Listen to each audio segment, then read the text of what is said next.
কি করছো?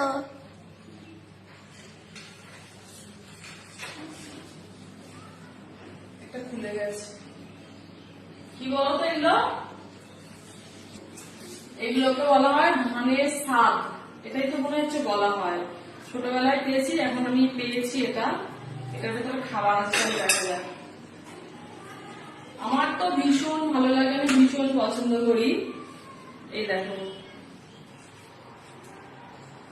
কত রকমের ফল আছে, এখানে চাল আছে, নারকেল কোড়া আছে, তেঁতুল আছে, আমড়া আছে, অনেক কিছু আছে, দুর্ব ঘাস আছে।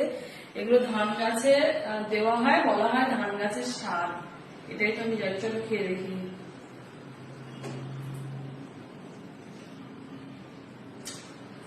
আমার দুর্দান্ত লাগে এটা খেতে। একটু বেশি করে দিলে তো আলো তেমনি পেটুকানি।